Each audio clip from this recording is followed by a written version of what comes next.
Félicitations, la Côte d'Ivoire vient d'inaugurer un nouveau pont. Pendant ce temps, si je parle, vous allez comprendre qu'on m'a même un gâteau. Pendant que les Ivoiriens sont en train de construire, déboucher les embouteillages dans les villes, qu'est-ce que nous on fait? Ah, on gère seulement, non? On va faire comment encore? Félicitations les gars. Vraiment, les autorités ivoiriennes et le peuple ivoirien tout entier travaillent. C'est pour cela que je porte cet amour. Si je suis ce que je suis aujourd'hui, c'est grâce à la Côte d'Ivoire. Tout ce que je détiens aujourd'hui, vous voyez mon bureau, c'est grâce à la Côte d'Ivoire. Me voilà là-bas sur la photo. C'est grâce à la Côte d'Ivoire. C'est grâce aux Ivoiriens. Tous mes bons clients qui me rendent riche, ce sont les Ivoiriens. Les amis, comme j'ai souvent l'habitude de dire, vous pouvez ne pas aimer le président Ado, vous pouvez ne pas aimer sa manière de gérer votre pays, mais avouez que ce monsieur travaille. Honnêtement, il faut avouer que ce monsieur travaille. Lorsque j'ai écouté par exemple son discours pour le nouvel an, il a essayé de dire son bilan pour l'année qui s'est achevée. Et j'étais simplement impressionné par tout ce qu'il a pu accomplir pour l'année 2024. Et j'étais encore plus impressionné pour ce qu'il compte accomplir pour l'année 2025. Les amis, c'est ça. Parfois dans la vie, on peut ne pas aimer quelqu'un, mais quand il fait des efforts pour vous mettre à l'aise, ou encore quand il fait des efforts pour démarquer votre pays avec les autres, il faut reconnaître cela. Il faut reconnaître. Tout le temps, on dit que la Côte d'Ivoire appartient aux autres. On dit que la Côte d'Ivoire est endettée. Mais s'il faut s'endetter pour se développer comme moi je vois là, honnêtement, je pense que ça vaut la peine. Je pense que ça vaut la peine. Parce que il y a même ceux qui s'endettent. Moi, on ne voit pas ce qu'ils font avec l'argent qui s'endettent là. Mais en Côte d'Ivoire, au moins, si c'est vrai qu'ils s'endettent, mais on voit au moins les réalisations. On voit ce qu'il fait. Ses actes sont visibles et concrets. Et c'est ça que nous voulons. Moi, je souhaite simplement que ce développement soit contagieux dans toute l'Afrique en général. Parce qu'il y a encore beaucoup de pays qui n'ont pas cette conviction-là. Ils sont tellement nombreux qu'ils sont remplis d'égoïsme. Dans le sens où on vote des budgets, mais quelqu'un prend pour son utilisation personnelle. C'est tellement choquant. Et ce qui est même encore plus méchant dans tout ça, c'est que parfois quand il fait ça, il sait qu'on va l'arrêter. Mais il est déjà préparé parce qu'il ira vivre dans une prison comme un roi. Il est préparé. Il y a des sommes que quand tu prends, tu sais que on va t'arrêter. Mais ensuite, toi-même, tu sais également que tu vas vivre comme un roi ou encore comme un prince. Donc les amis, c'est un peu ça. Ce monsieur travaille. Honnêtement, ce monsieur travaille en tant qu'étranger. Moi, depuis que je m'intéresse à la Côte d'Ivoire, je vois tellement de réalisations. Vous allez même voir sur ma page, je ne manque jamais de faire au moins une vidéo par jour pour présenter ces réalisations. C'est parce que là-bas, il y a toujours des projets. Il y a toujours des projets. Je ne peux même pas citer tous les projets qui sont visibles là-bas. Parce que c'est tellement nombreux. Les amis, c'est tellement nombreux. Et pourtant, dans d'autres pays, ça dort. Quand moi, je vois même les étrangers parfois qui critiquent la Côte d'Ivoire ou encore qui essayent même de se comparer avec eux, je suis simplement choqué. Je suis choqué pourquoi? Parce que ce qu'ils doivent faire, c'est prier que ce même développement s'opère chez eux.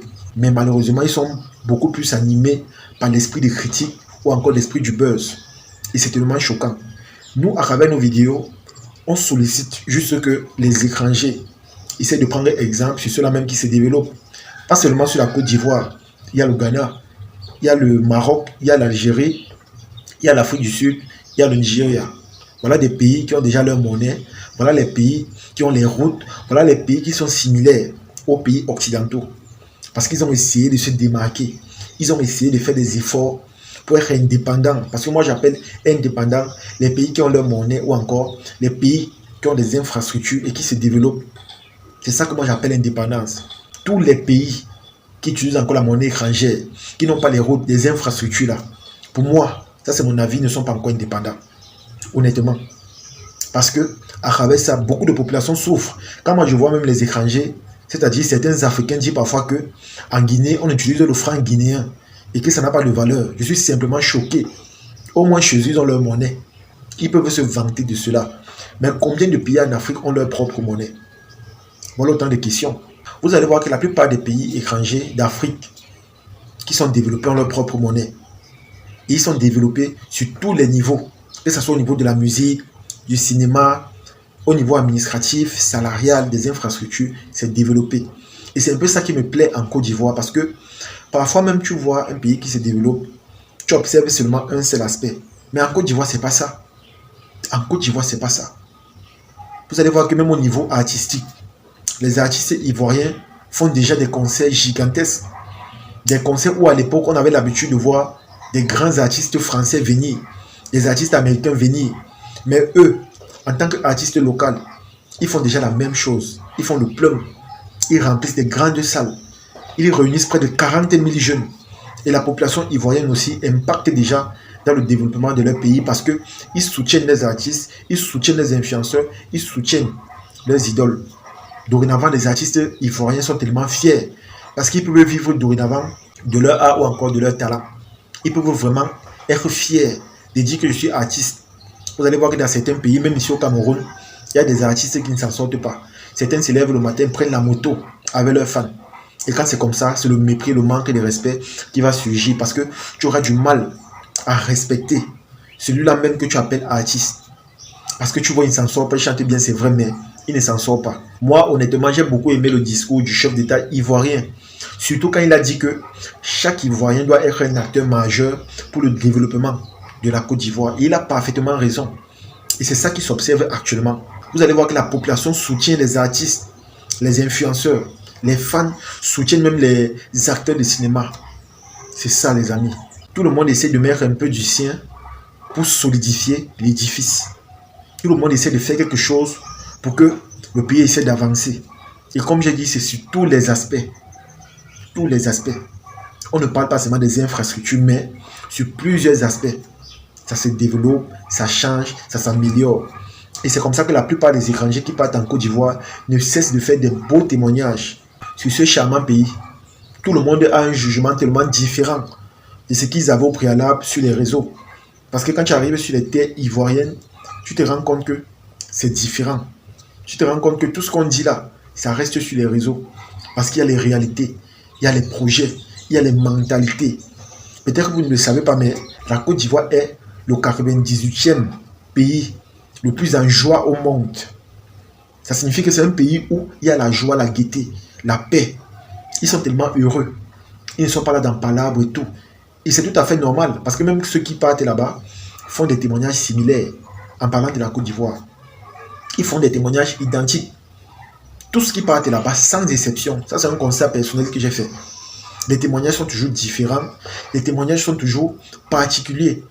Et lorsque tu te mets à parler comme ça, tu crées des dashboards. Et pourtant, tu dis simplement la vérité parce que tu es face à une réalité que beaucoup de personnes ne connaissent pas. Mais ils sont nombreux qui vont apporter des jugements ou encore tu fais des opinions négatives sur ce que tu vas dire. Parce qu'ils se disent que tu n'es pas patriote, tu peux vanter quelqu'un d'autre. Et pourtant, nous sommes simplement des amoureux du développement et de la vérité. C'est de ça qu'il s'agit. En tout cas, les amis, c'est ici que s'est terminée la vidéo. J'espère que vous avez aimé. J'espère que vous avez apprécié. Comme j'ai dit, vous pouvez ne pas aimer le président Ado, mais il faut avoir qu'il travaille et il fournit vraiment des efforts pour que la population soit à l'aise et épanouie. Et je suis également fier de voir que la population ivoirienne essaye de mettre sa pierre à l'édifice pour changer les choses ou encore apporter un plus à cette marche vers le développement. Parce que c'est tellement rare. Vous savez, l'État va faire pour lui, mais il faudrait également que la population essaie de faire sa part. C'est de ça qu'il s'agit. Partagez la vidéo au maximum et on se dit à la prochaine. Ciao.